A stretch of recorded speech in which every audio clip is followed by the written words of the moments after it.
Welcome, boils and ghouls. I haven't used that one in a while, so I figured You it have was not, okay. in fact. Yeah, The boils and ghouls. She actually invented that. I probably stole it from somewhere. Back in the 80s sometime. In the 80s? Yeah, because it dates back to around about the turn of the century. Stop right now. I'm turning off the TV where we are actually can see ourselves because that's the kiss of death for anybody who's trying to be camera ready like we are. Looking hey at guys, yourself, yeah. If you're watching, you know that we're doing this live broadcast on YouTube. If you're listening in podcast land, we did a live broadcast again. And Every Saturday night at 7 p.m. Mountain Time. Saturday Fright Live, but it's actually brought to you by the Castle of Spirits True Ghost Stories podcast. Is it brought to you by the True Ghost Stories podcast, or is it the True Ghost Stories podcast? Is this one of those thought experiments that you're so good at? Well, do you only say that I'm so good at them because you are so bad at them? Oh yeah, I suck at them. I suck at thought experiments. I mean, thought experiments, I would rather a thought experiment than a thought thing. Than an original thought, I guess, maybe? He has no idea what he's saying, folks. I don't know. Anyway, we're not here to entertain as much as we are here to tell you ghost stories. I'm technically, again, we are here to entertain, and we're here to entertain with ghost stories. Oh, I thought ghost stories scared people. I didn't know scared could mean entertaining. Did you know that that's how Black Sabbath came up with their name? It's a long story about... It's not that long. Okay, so the dudes, they were called Earth, right? You know, Ozzy Osbourne. Rest in peace. Yeah. And they were in their recording space, their practice space back in the late 60s, I believe.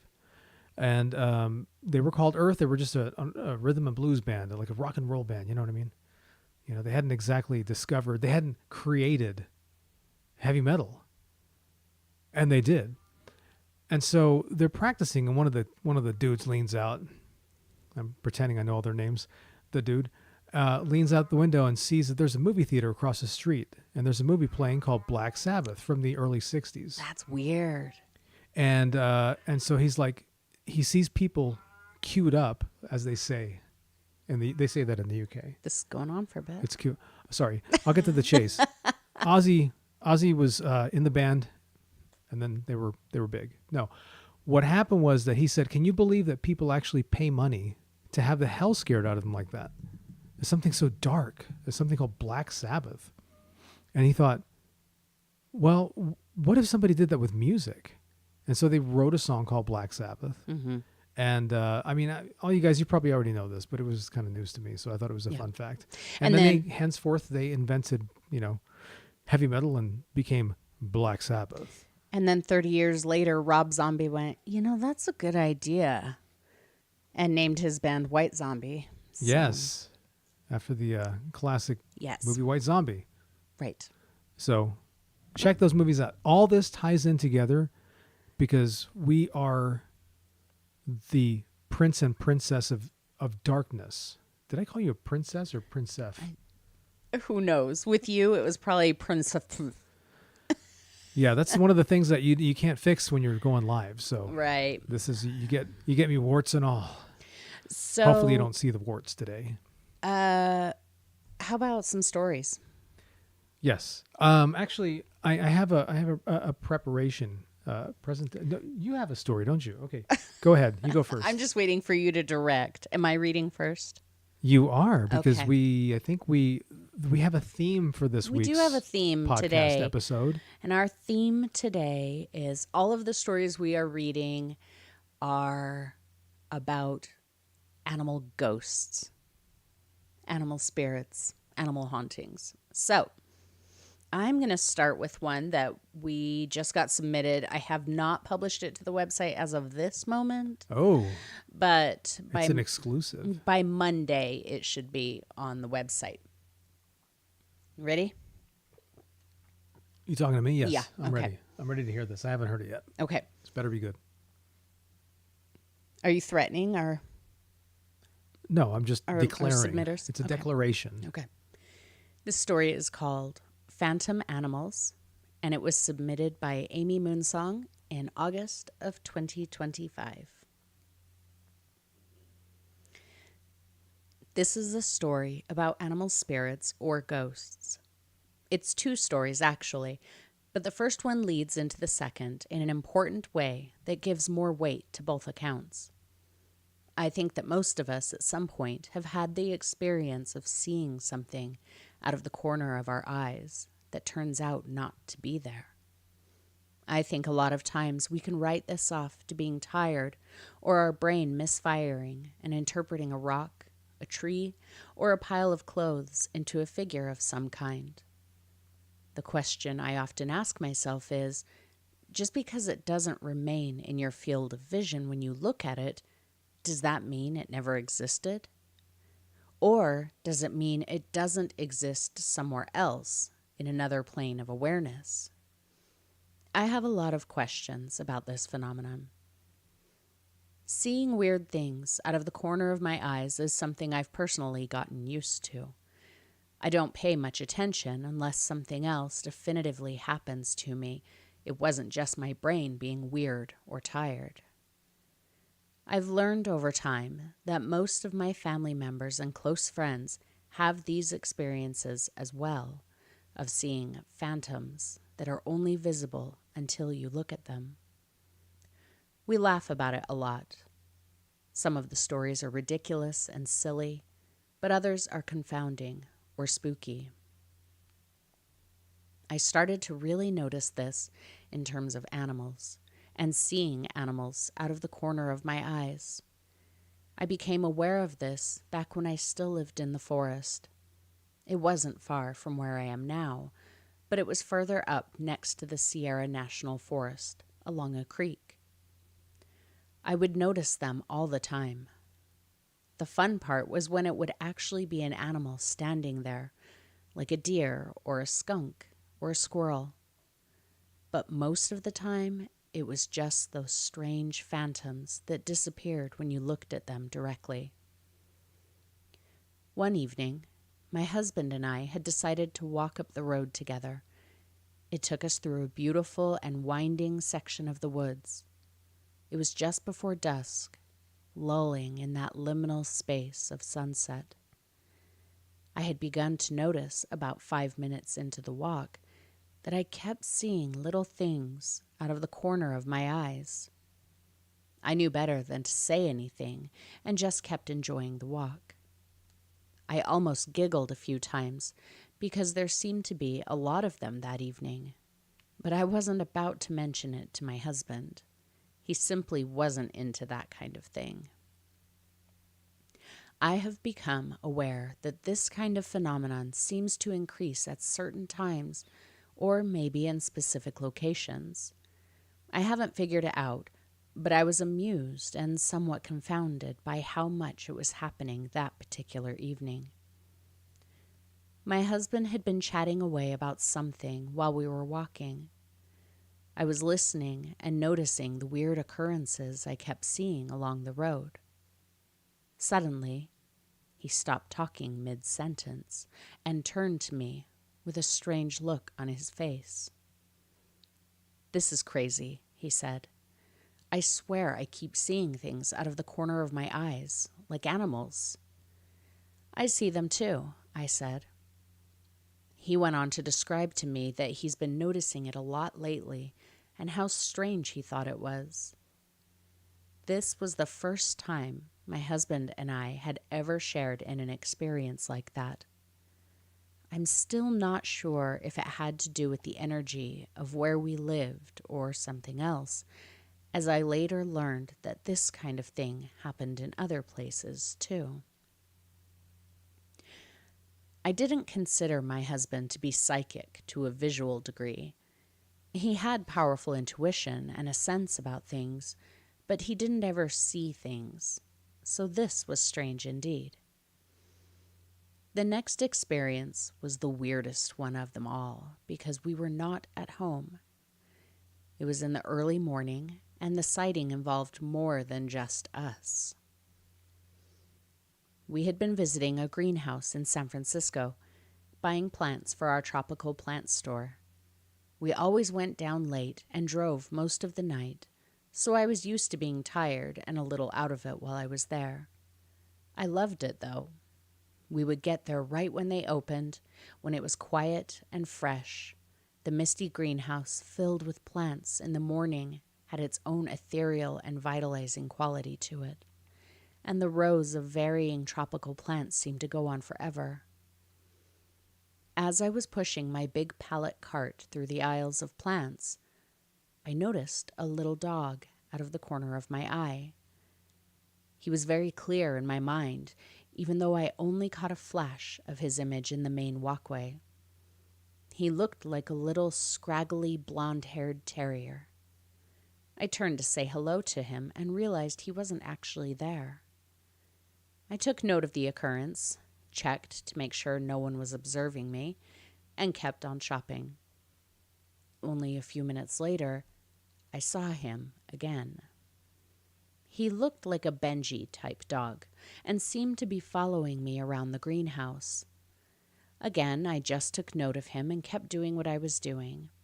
There wasn't much else to do. Every time I looked directly at him, he wasn't there anymore.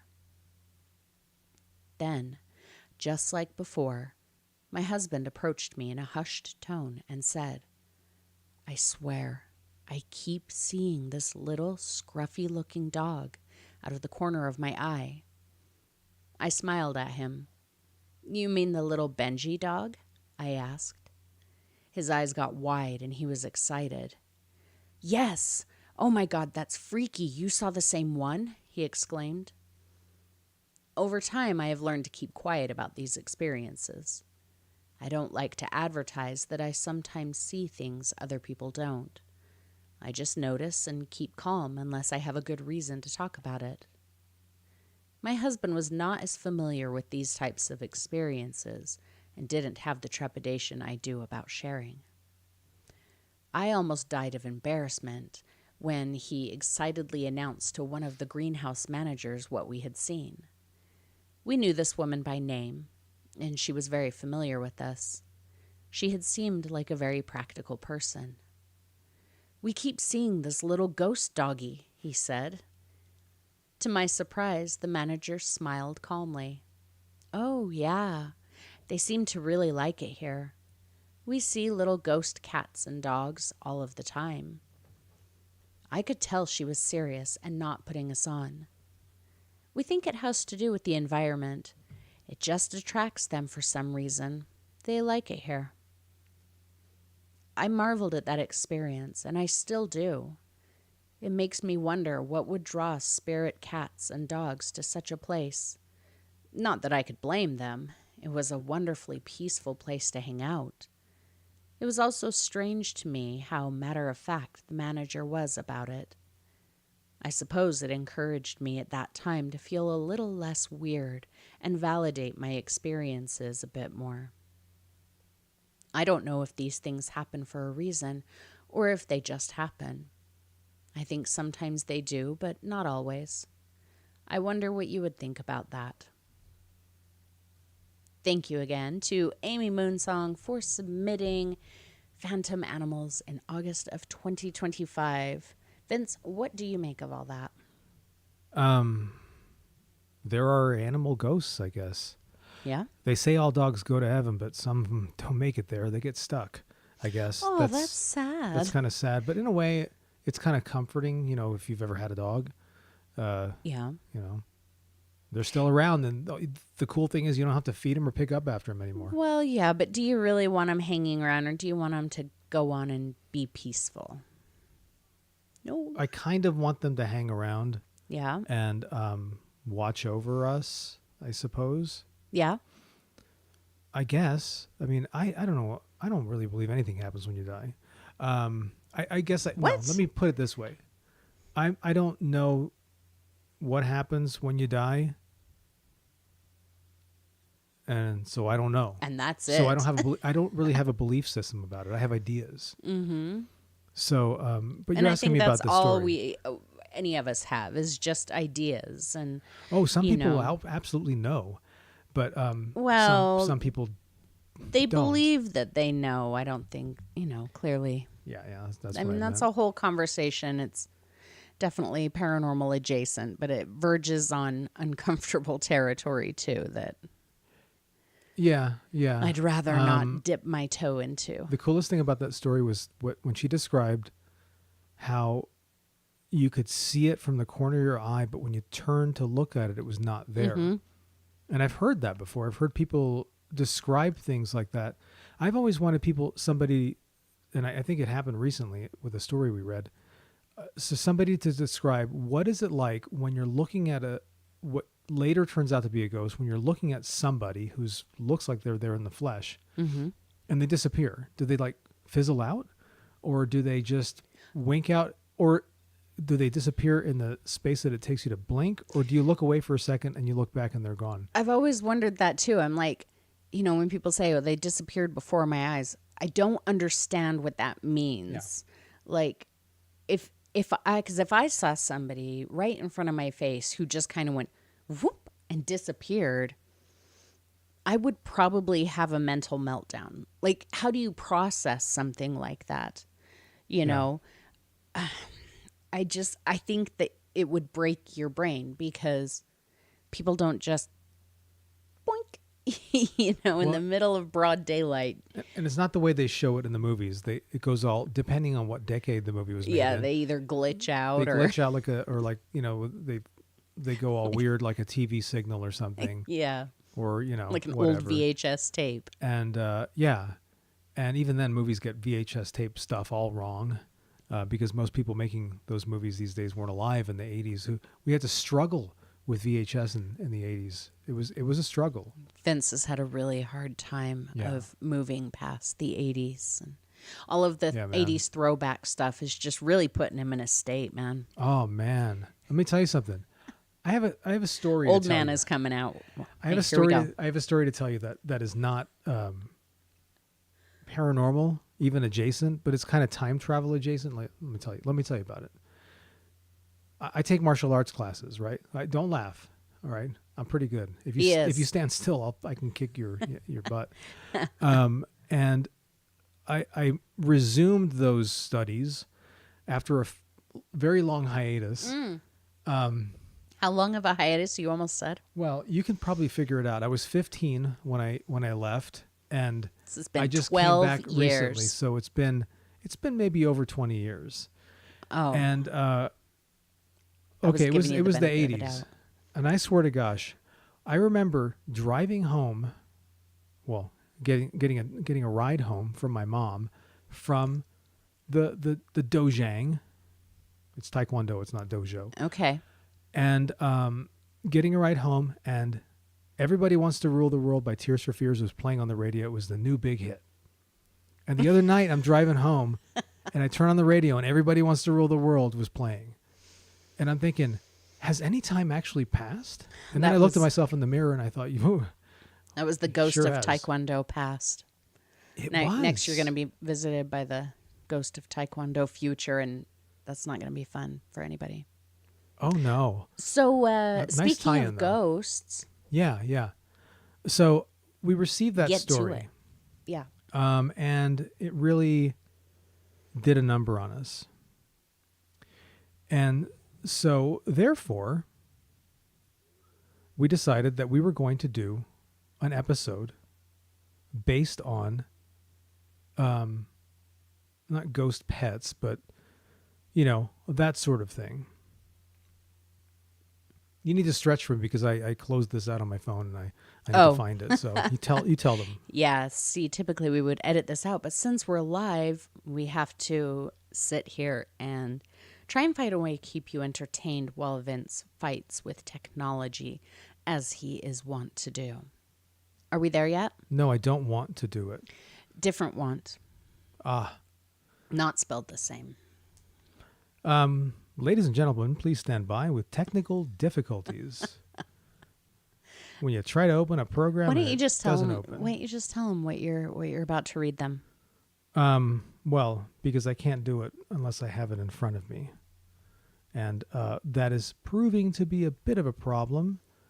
However, we will figure this out. Well, someday. okay, well, I'm going to move on. Because Please do. this is not the entertaining part. So while I was reading my story, my mom is in the YouTube chat room. Hi, Ma. And she said that she had a little kitty in a lightkeeper's house that she and my stepdad stayed in Browns Point in Washington. And so I asked her to text me the details and I would read it on the show since it's totally relevant to our topic tonight. But I think that's one of the most romantic, not like, lovey romance. It's just, the romanticized idea of a ghost. If it's in a lighthouse, that's like, every lighthouse should have a ghost, right? Yeah, absolutely. They don't? Yeah, I think most of them probably do. Oh, okay. Are you there yet? No, I've completely screwed this up. So you're going to have to take over the entire show, please. Okay, great. So from now on, this is the Castle of Spirits True Ghost Stories podcast hosted by the Ghost Keeper Jane. And occasionally I might have Ghost Keeper Vince on as a special guest, but not tonight. I apologize for that. It's just me. So, yeah. I kind of need your participation here somehow. Well, a long, long time ago, mankind said, we are going to take these beasts and make them our own. In that trade-off, many people lost their hands, no doubt. But many people gained friends. Where's this going? I have no idea. And so basically what happened was that animals started developing souls. Well, in the eyes of men, in the eyes of mankind, humankind. Mm-hmm. But you got to ask yourself, everybody believes that a dog has a soul. Everybody believes that a cat has a soul. But when you break it down, does an ant have a soul? Well, why not? If a dog has a soul and a cat and a mouse and a bird, why wouldn't an ant? Like where is that line drawn and why? Like I think a lot of people tend to think the line is drawn at human. Humans have souls or spirits or whatever. But I think that everything is part of consciousness, or you know what I'm saying? Like I might even go so far to say that like a tree has a soul or a spirit in some way. I don't know, not to get like woo woo, but I think everything that's alive it comes from the same originating point, right? Whether you're going to call that God or the divine the universe, force, the divine force, whatever it is aliens. you call it. I think that everything alive, everything really comes from that point. And in that we share in many of the same attributes of that. So I like consciousness,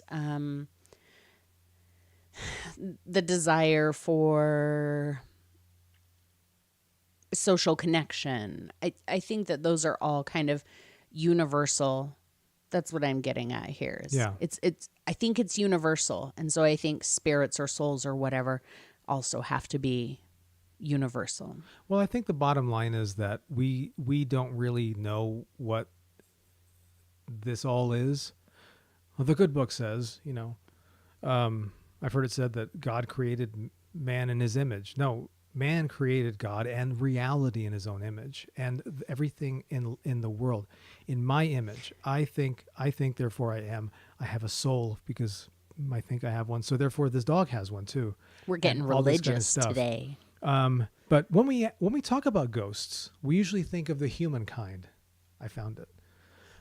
A moaning in the attic, lurking in an old mirror, or rattling chains at the end of some dark hallway. But what about the other spirits that linger. Not the people, but the pets. In today's episode, that's what we're talking about.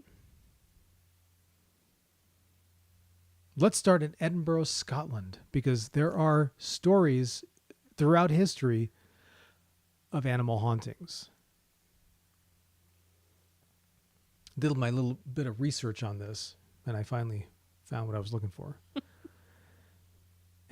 In Scotland, Edinburgh, not Edinburgh, is Greyfriars Bobby.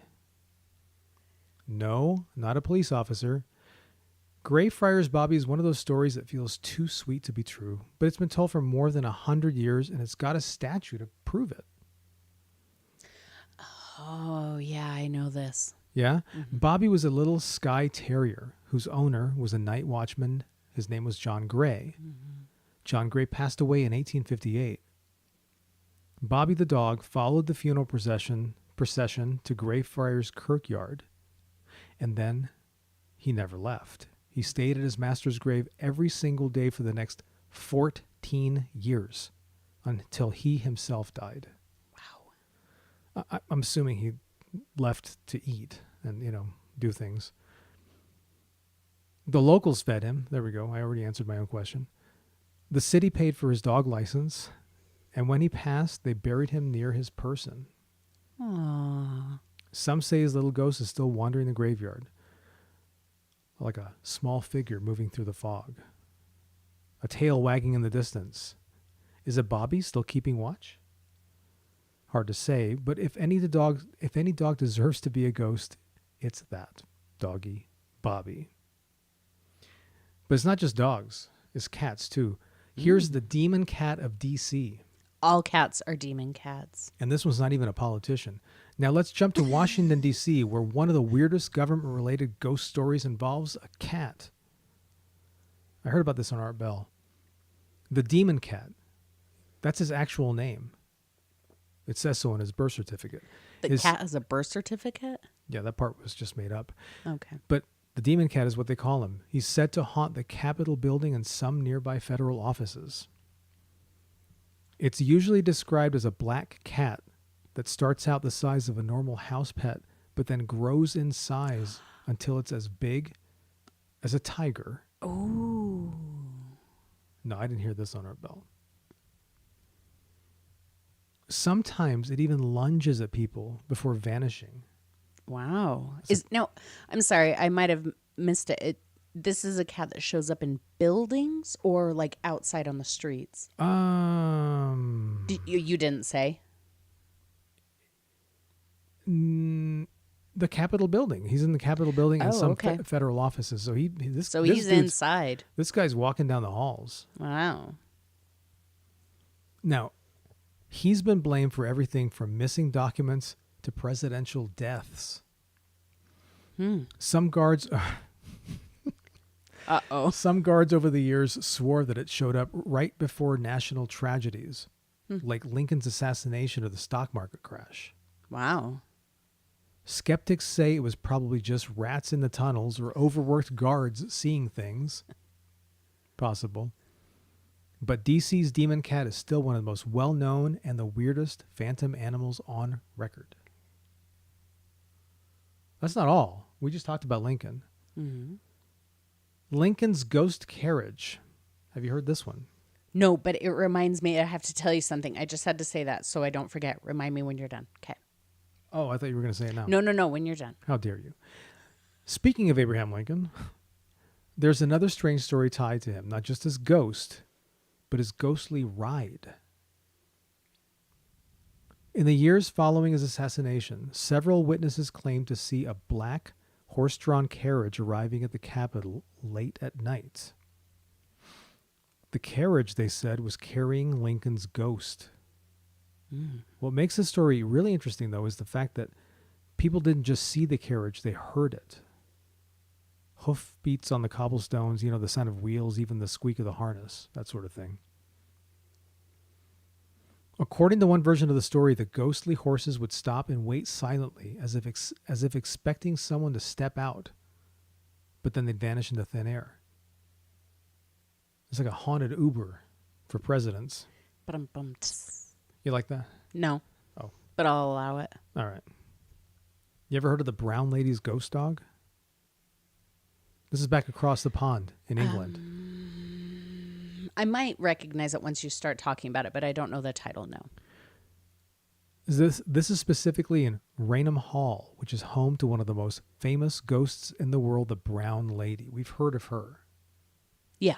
Yes. That's that famous photograph of the ghost coming down the staircase, right? Yeah, I love that photo. And it's probably fake as hell, but good catch. But it's a beautiful photograph, fake photograph.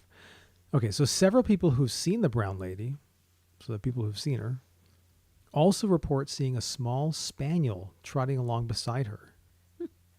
It's always quiet, never barks. Oh, what a dream dog! And a spaniel always barks. Yeah, this is bull. And it just sticks close to her heels like a loyal pet. Maybe it learned its lesson. One guard swore that the dog looked straight at him before vanishing, making eye contact and everything. So it makes you wonder, did the ghost bring her dog with her? Or did the dog just refuse to leave her side? Or did the dog bring the ghost with it? Yeah, or maybe there are treats. Who knows? Either way, it's eerie. It's also a little sad, too, it is. I think. It's sweet, though, too. It is. There's the galloping ghost of Sleepy Hollow. Is that the headless horseman? Everyone knows the legend of Sleepy Hollow, Ichabod Crane, the headless ride, the pumpkin, all that stuff, right? Mm-hmm. But in the real-life village of Sleepy Hollow, New York, there are still tales of a phantom horse galloping through the woods. Oh, wow. I don't know anybody from there, so I don't know if this is true. I mean, this is what it says on the interwebs. On the interwebs when I do my research.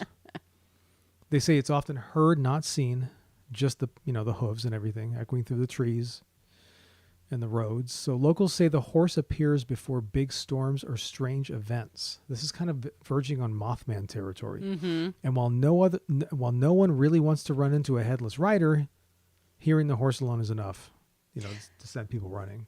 I mean, I wouldn't be opposed. No, horses are good, right? No, I mean the headless rider. Oh, I guess I'd be like, wow, what a way to go. All right, continue. And then there's Phantom Pets of Shag Harbor, Nova Scotia. Shag Harbor. Never heard of it. This town is best known for a famous UFO sighting in the 60s. Oh. But there are some lesser-known stories floating around that involve ghost pets. Locals have claimed to see glowing dogs and phantom cats wandering near old pet cemeteries. I want a glowing dog. Right? Well, we have a white dog. I mean, she kind of glows. Yeah. Some people report hearing meows or barks with no animals in sight. I mean, I hear that sometimes too, and we live with a bunch of them. Mm-hmm. Others say that they felt the weight of a cat jump onto their bed at night only to look and find nothing there. We feel that every single night, but there's always something there. And I fully expect that in about 10 years that's going to happen again. And but there's not going to be anybody there, and we're going to be like, oh, there he is, Mr. Moon. Mr. Moon's ghost. Mr. Moon making sure that we don't sleep, even in the afterlife. He's still kicking, though, guys. So you know. He's being quiet tonight. Everybody's being very quiet tonight, thankfully. Don't get him started. So, okay, these aren't scary stories. They're just weird and, oddly comforting. Mm-hmm. That I like the idea that pets stick around after they go. And we've experienced that a bit. So, are these stories proof of life after death for animals? Or are they just the echoes of love that doesn't fade? I'm so poetic sometimes. Aww. It's hard to say, but whether it's a loyal dog in a graveyard or a massive ghost cat in the Capitol or a mysterious horse galloping through the Sleepy Hollow, one thing is clear: ghosts don't always come on two legs. Wow. And if you've ever had a pet you swore you heard or felt long after they were gone, you're not alone. Because I think we may have experienced that ourselves. Oh yeah, for sure. I with a few. Yeah. And I remember my cat that I had in high school, Abigail, you know, I left her at my mom's house when I moved out. I don't know why that's obviously, but I did. And so she lived with my mom until, the kitty died. But she used to have like a perch in my mom's bedroom right on the window. And so she would like get up there and just lay there so she could see out the window into the backyard. And then when she would jump down, the living room was right below the bedroom. And you could always hear her thump, thump, jump down from there. And for like a week or two, I think, after she died, my mom would still hear thump, thump as she jumped down off of the cat perch. No way. But my mom also just texted me about the lighthouse. So she said, we were just sitting on the couch enjoying our morning coffee. I kept seeing a little kitty. She was like my kitty Abigail, the one I was just talking about, but very small. She liked to hang out under the kitchen table. When I looked at her, she wasn't there. My husband could see her too. We welcomed her and she just stayed with us. That is very sweet. And it's cute. And I'm glad that you both saw her. I didn't realize that you both saw her. But wow. Yeah, I really like that. Okay, so I have something to tell you that is weird. Okay. That you mentioned it. I've been meaning to tell you all day. I actually tried to text you this morning to tell you about it. But it didn't work. we text each other from the other side of the house. No. I was at my mom's house. Oh, but we do that. But we do that, yeah. I mean, sometimes we text each other from across the room. Or while we're sitting right next to each other. Yeah, it's crazy. Everybody does that. Anyway, so this morning I had to go to my mom's house to help her out with a few things. And I was driving and I was on this back road by an airport and going toward the town my mom lives in. And I see on the opposite side of the road, moving toward me, a carriage, like a horse-drawn carriage. And so I'm watching, I'm like, this is wild. What is this? So the carriage is all black. I mean, the windows are black. Everything about it is just glossy and black. It looked like a Jack the Ripper type carriage. You know what I mean? With the guy sitting up on the top, steering the horses. So the guy sitting up on the top, he's dressed in like this Victorian style, like a mortician's suit with the big tall top hat. Like, not like like a short top hat, like an Abraham Lincoln, but like a tall, like he looked like an Edward Gorey drawing. No way. And he's very slim and he's very sitting like straight upright, dressed in all this pure black, like satin, shiny silk, whatever. And the carriage is being pulled by an all black horse and an all white horse. And the white horse has like this headdress on it with, the plumes of feathers that stick up really tall, like 18 inches. Mm-hmm. So the white horse had black feathers. And the black horse had white feathers just like that. And they're just going down the street. And I'm like, what in the hell is happening here? So as it goes by me, I'm turning and I'm looking. And the carriage was branded for one of the local mortuaries around here. Are you serious? Yeah. It was weird because the direction I was driving, I was going toward town where they're having like their little town celebration that they have every year. And they do a big, what? Every day they have this. It's a really weird town. No, I said every year. I know. People are listening going, what? I think most people have, like days, like whatever your town name is, Monday. Days. Yeah. Like, so this was the days for that town. Yeah. And they were going to have a parade. And so I thought, oh, maybe the parade is over already and this guy is coming from the parade. The parade. Because he was moving away from it. But the parade hadn't even started yet. Well, maybe he went to fill up the tank or something. Maybe the. What do you fill up horses with? Besides like food. Oats. Don't they eat hay or grass? Maybe they were hungry. Maybe he had to go to the bathroom. I don't know, but it was surreal and it was kind of cool. And the fact that it was branded for a local mortuary, I was like, That is Yeah. my jam right there. It really is. Yeah, it was cool. It was really, really But it's cool. kind of, isn't that kind of dark though? Yes. That's why I liked I it. don't think that though that I don't think that a lot of mortuaries or people who like give them business are like into the whole dark thing. You know, like, oh man, could you know give me can we pick a spot in the creepiest part of the graveyard? You know, Yeah, man. I mean, I would do that, but lean into it. You know, yeah, I think that it's like I think personally, I think that death is weirder. Like the way that we as a society handle death is weirder when we like bubble wrap it and like, you know, try and make it something that's just like peaceful and sanitized and homogenized. right, right. Rather than like, I think the Victorians had it right, man. Yeah, You know, the Victorians, like, it's like they celebrated not in like a joyful way, I think, but they had these rituals and these belief systems and, you know, the garb and the little, like, you know, the memento moris and the photography. Like there was this whole culture around death, and none of it tried to like soften it or I mean, look at old tombstones. That's all you need to know. Old tombstones, these massive things, very gothic, very creepy, mausoleums or you know or crypts, like those are terrifying and beautiful.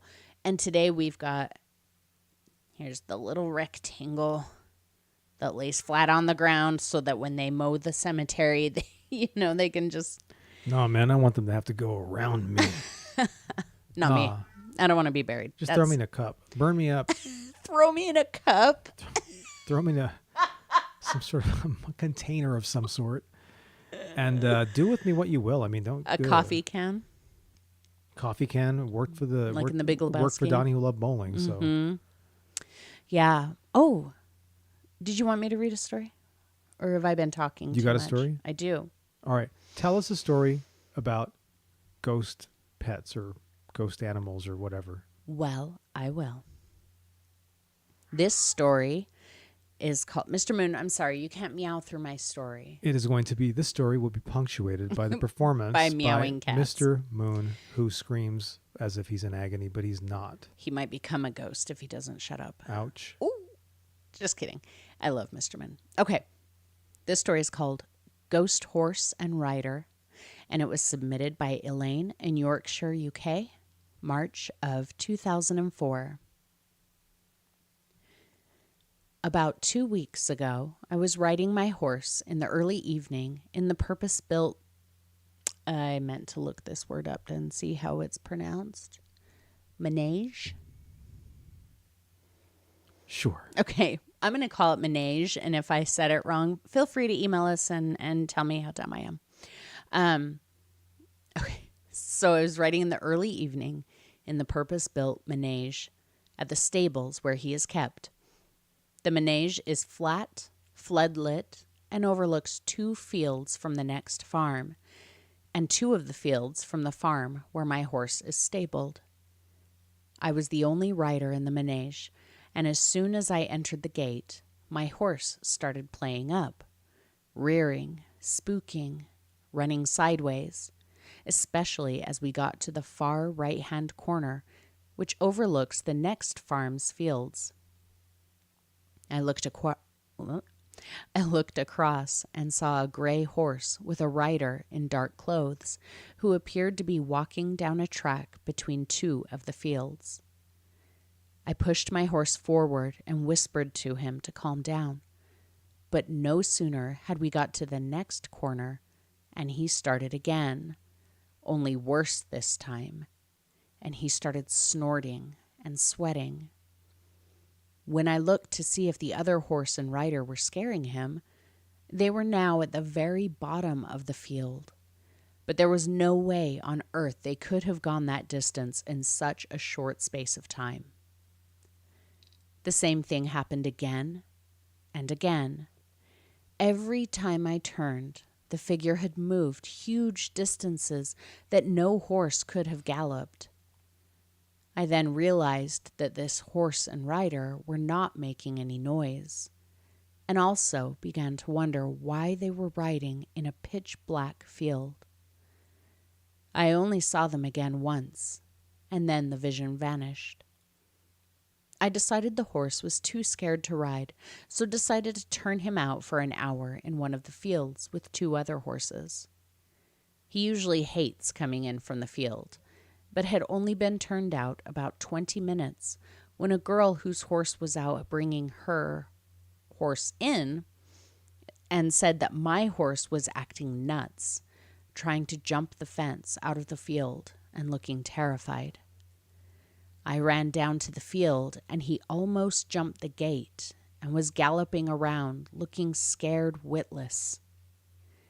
Eventually, I managed to catch him and put him in his stable, and he calmed down after about 30 minutes. I mentioned what I had seen to another girl at the farm, and she asked me to show her which track I had seen the rider and horse on, as she could not recall seeing a track recently that was still in use. The following day, I took her to the manege in daylight and pointed at the track, which has been closed for about 2 years apparently, and is so overgrown even a tractor would struggle to get down it. Needless to say, this confirmed that what I saw was definitely not of this world, given that it made no noise and moved at an unearthly speed. At the time, I was cautious but not scared, but the horse most certainly was. Since telling people at the farm this story, at least 2 other people have said their horses have acted similarly in the same place. So thank you again to Elaine in Yorkshire, England, for submitting Ghost Horse and Rider in March of 2004. I have a question. I will respond to your question. What's a manege? I don't know. And I don't know if I said it right. I probably... It's like she says it like 25 times in the story. Yeah, I know. I saw that and I was like, Menage? make sure you Google that word so you don't sound like a dimwit. Did I? How is it spelled? Manage. Manage? Wait. It was a let's see. manage. Oh, Menage. See? Oh, it's ménager. I don't think it's menage. Well, define. Push the button. There you go. Well, yeah, but that doesn't tell me how to Click say the it. button Okay, and let's see. tells you Here, how it's said. here. I'll hold it to the microphone. Ménage. I knew it was menage. Menage. Menage a horse. Well, I guess I was Okay, close. that aside. But did you like the story? Yeah, it was a cool story. I really liked that. You know, when you talk about ghost horses, it always reminds me of the song Wildfire. Oh, it's one of my favorite songs in the entire planet. Yeah, it's too bad we can't play it. I know. But guys, go look up. I want to say his name is Michael Martin Murphy. Yeah. But the funny thing is that I went to a Martin Murphy middle school, and it was not the same dude. It was somebody else. Maybe it was. And no. Named after the guy who sang Wildfire and other incredible hits from the 70s. But it's one of the creepiest songs ever. Very beautiful song, but lyrically very creepy. Very creepy. And you guys should check it out. Yeah. If you haven't If you don't already. know that song. Oh, seriously, it's one of my favorite songs on the Just, planet. YouTube What it. other songs do you guys like that are about a ghost? Can you think of any other songs that are like about a ghost? No, I mean... Ghost Keeper. The one that popped into my head was Shannon. That 1970 song, but it yeah. wasn't about a ghost. It was about a dog that died. Yeah. Well, let's write a song about a dog that died, and let's make $1 million and kill 1 million kids' hearts. Well, we did take our name from a who is it? Ghost Keeper. Yeah, there's a Like- like a Who is what do you that? call it? a DJ or a sort of a Clangarussell. Clangarussell. Isn't that who does Ghost Keeper? Yeah. Let's see. Yeah. There's a song called Ghost Keeper. Ghost Keeper. So that's a good one. Songs about ghosts. A Spirit in the Sky. My brother in the chat room said it's my whole family's in the chat room tonight. Hey guys. He said Spirit in the Sky. Yeah, but technically it's also about, God. Oh my God, this is the religious episode. It is. This episode's turning into religion. Anyway, my other favorite one about a ghost animal is, like, I don't know. I'm trying to change the subject. Let's see. I just meant a song about ghosts in general. It doesn't have to be about a ghost animal. Ghosts in general. Mm-hmm. There are lots of them. I know them, but I'm drawing a blank right now. Okay. So I elect to move on from this how about we move conversation. on? This is awkward. Yes, very. It got weird. Because we were talking about ghost animals. Mm-hmm. Do you believe in ghost animals? I do. Mm-hmm. Wait, I already said I didn't, so I don't know why I'm saying this. But Okay.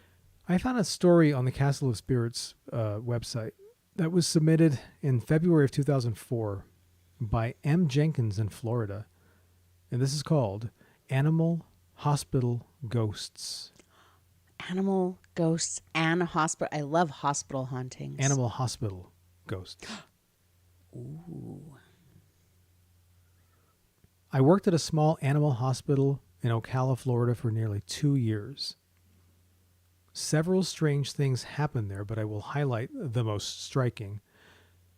Because it was such a small clinic, the other technician and myself doubled as kennel girls, and we would alternate weekends to tend to the animals that stayed there, which meant that we would go in twice a day on the days when we were closed. One Saturday evening, I walked in at twilight to take care of the kennels. We had a hospitalized dog staying in the treatment room right next to the kennel room, and because he would take the longest to tend to, I left him for last. As I prepared to put a new catheter into him, he had bitten the last one out, I realized that he had made a mess in his cage, and because we needed to analyze his stool, I figured I'd take advantage of the situation and took a sample into the lab area in order to set it up for testing. Once a sample is taken, it takes 10 minutes for any potential parasite eggs to float to the top of the test tube. So I left the area in darkness and returned to the treatment room to deal with the catheter and the cleanup of the dog and the cage. I had the radio tuned into a classic rock station and was singing along to a favorite AC/DC tune when I distinctly heard the tapping of claws on the floor in the lab area. Mind you, this over Bon Scott and Angus Young. Sorry, I got the names wrong. This sound over the sounds of Bon Scott and Angus Young, who were going about their dirty deeds. For something like this to have grabbed my attention, it was pretty loud. An experience told me that it sounded much like a heavy animal. Just a note, we never let any loose animals into the clinic unless they were our own pets brought in during hours of operation. So I went to investigate, as I am prone to do when something distracts me so. Sorry. I peeked out the treatment door, and there was nothing there. But the sound was coming toward me. Right next to the microscope, floating several feet in the air, was a bubble of white light. There were no lights on in there, or any light coming in from the outside. I had not yet turned on the light. Needless to say, I did not check the fecal sample. I took care of the dog rather quickly and shakily and left. Another incident was more dramatic. The last appointment of the day had left, and the doctor was out the door, as was the other technician who had stayed late that day to help me out. She and I were chatting with the receptionist in the front office area, and I glanced over into the examination rooms and was so startled by the gray striped tabby kitten about to pounce on something that I called out, "Loose cat in the clinic." I took those words back when the kitten disappeared as I watched. There were no cats of that description in the clinic, and none had been there that day. No one liked to stay there alone, and I was not the first or the last to experience the sounds of claws on the floor or the sounds of something crashing to the floor in the doctor's office, only to run back there and find an empty room with everything in place. Other times, doors would open and shut on their own, even with a client witnessing the event. We actually lost a client over such an incident, for she was too terrified to return. My own dog, a beagle mix that's more intelligent than a lot of people I know, as well as the receptionist's poodle, both refused to walk into a certain area in the hallway.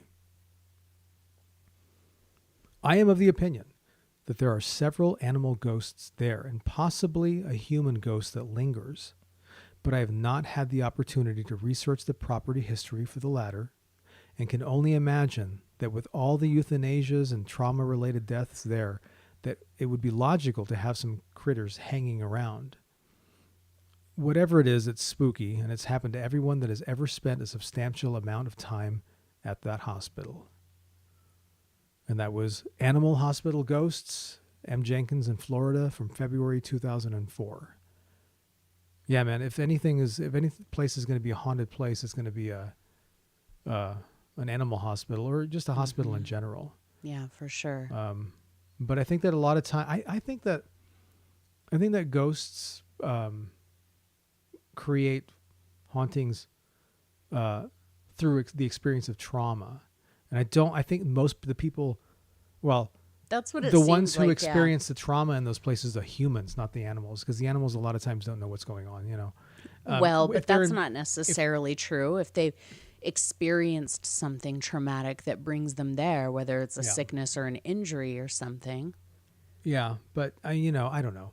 It's not that I think that animals don't care about pain because they don't understand it. Obviously that's not true. What I mean is just, talking about euthanasia, the animal doesn't know that's going to happen. So there's no trauma there for them for that.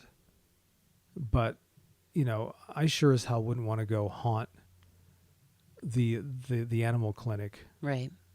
Well, but it's like we've said before, we don't know for sure that a ghost is, the consciousness or like the spiritual version of that person or animal, where it could just be a recording, it could be an impression, psychic energy, whatever. So I understand the whole, like, I don't want to haunt a single place or be stuck somewhere, or I would feel bad for a dog stuck at the vet forever. But I don't know that that's necessarily how it works. I don't know. But Sandra in the YouTube chat said that she is experiencing an animal haunting right now. So I asked for details, and she said that her 18-year-old brown tabby died 6 months ago. She didn't want to leave. Now she runs around the house spooking the dogs, and I love it. And I love that, Sandra. That's awesome. That is. What better place could she be? Right? Right? She's like, man, I used to enjoy doing this, but now they can't even see me coming. Yeah. Now we can pounce on them and really own the dogs. Yeah, it's nice that she's hanging around and yeah. I like that. We've experienced that, with a couple of dogs that we've had. I remember specifically our first dog, Nova, we would sometimes hear her walking around upstairs, like in the first week or so. After it always seems like it's about a week or so. And sometimes I wonder if that's your own mind. It could be. Adjusting to the silence, filling it with expected sounds. It could be. I mean, I would believe that a lot easier over the idea that the dog died and became a ghost and is now wandering around the house. I mean, no, I'm not taking anything away from Sandra's experience. No, but what if it's not even, it's neither of those things? What if it's more like I don't want to say it that way. I don't know how else to say it. Like a psychological or a mental haunting. I'm not talking about the person as being crazy. I'm talking about what if the animal spirit is it's not haunting on like a physical realm, like actually walking around your house, but I don't know, somehow haunting you in your head. Does that make sense? But I'm not Yeah. saying that you're crazy and that you're making it up and you're allowing yourself to be haunted by it. I don't know. I just think that we don't know what a haunting actually is. We don't know what any of this actually is. I believe that all of these things actually exist and people actually experience them. But we don't know the mechanics behind it or the reasons behind it or any of that. And so I think it's a little bit, disingenuous for me to say, oh, that's just the dog got trapped there because that's where it was when it died, or the person is still there because they were happy there, or they were miserable there, or they, whatever the reasons are. We don't know, but I think that they do happen. Yeah. Yeah, sorry, that was my diatribe. And a diatribe it was. And a good one it was too. It was kind of, yeah. Yeah. I Well, felt like I was going to tell you something else, but I had my own experience was every experience that I've had, I've been able to explain it, except for the one where I was, it was, like the day, that we had to put one of our dogs down, and I felt, what it felt like a head resting on my lap. yeah. When there was no other dog, that we still had another dog, but he was across the room, and I freaked out, and I it's like it was the same physical reaction as if like a spider were on you, Yeah. and I was like, what the, and then I called it back. I said, oh, I'm sorry, it's okay. Yeah, because he would always come over and just rest his head on your leg. Yeah. But it was something I was not expecting. I was not wanting it, obviously, because I didn't want what I couldn't have, So basically, it happened. It surprised me, and it freaked me out. But then I was all right with it. I was like, whatever, do it again. Of course, Yeah. never did it again. Well, I had a similar type of experience. So we had two boxers. We had Boris and Olaf, and Vince is talking about when Boris died. He would rest his head on your lap always when he was alive. But they were both boxers, but I could always tell the difference between them, even if I couldn't see them. If one of them was walking down the hall, I could tell which one it was. If one of them was Snoring, breathing or snoring or like snuffed, made any kind of a noise, flapped their head and like shook their ears, I could tell which dog it was. And I remember after Boris died, I would sometimes hear him, like if Olaf was coming down the hall, I could hear Boris coming too, or I would hear a snuff that was obviously not Olaf. They sounded very, very different. And so I heard Boris for a little while afterwards, and I feel like we heard it somewhat with Olaf, but remember, Olaf would do this thing where in the morning, when he wanted to get up, he would come over to Vince's side of the bed, and he would we called it punching the mattress, but really he's just like pawing at it really hard. But it legit felt like he was punching the mattress. He would do that every morning, and that happened at least once after he died, remember? Yeah, I think so. I think I may have blocked that out or something. Yeah, I remember I that. think we're getting Freya She's like talking. She's like, who jealous. are these guys you were talking about? Who are these boys you're talking about? Come here. She's like, I don't know about Come no say full grown, hi. full bred boxers, but I'm a half bred boxer. Come on. All right, she's coming Jump up. Say Come on. hi to everybody. That was just like we didn't prompt that either. Yeah. Oh, hello. Here's Freya, the castle hellhound. Yes. And she protects. Oh God! And here comes Mr. Moon. Mr. Moon absolutely adores her. Yes. Mr. Moon he loves dogs. He really does. I think he thinks that they're really cute in the way that they are. The way that we think dogs are cute. Mm-hmm. And so yeah, this is the and the other. We have a third rescue. All of them are rescues. He just hides, including though. me. Vince is a but rescue. he just hides, and that's okay. Mm-hmm. If you want to hide. But speaking of ghost pets, I hear the music coming down the hall, which means, what does that mean? It's your turn to feed the ghosts. Mine? I ain't doing it. I scooped their poop last week. Don't ask. I fed this one today, and I picked her up, and all that stuff, and she makes ungodly messes. We don't need to talk about those things on the podcast. I think we do need to talk about it. I don't. Okay, turn off the camera, and we'll talk about it. Oh, we're going to talk about it. All right. Sorry, I just punched Mr. Moon in the face. Moon, you stupid little thing. All right. So, everybody, thanks for joining us on the Castle of Spirits True Ghost Stories podcast. Saturday Night Fright Live. Broadcasting live on YouTube. We're going to do it again next week. Check us out if you're in podcast land. Thanks for listening. If you like this podcast, tell a friend. And, if you hate it, you could just go ahead and tell 2 enemies. Yeah, because you want to mess them up real good. So, your enemies probably, have bad taste in podcasts anyway. So if you give them us, then they'll hate us. So that would be good. But they would have listened. Yeah, but... Which is really all we want. I don't know, man. Just use us in any way you need.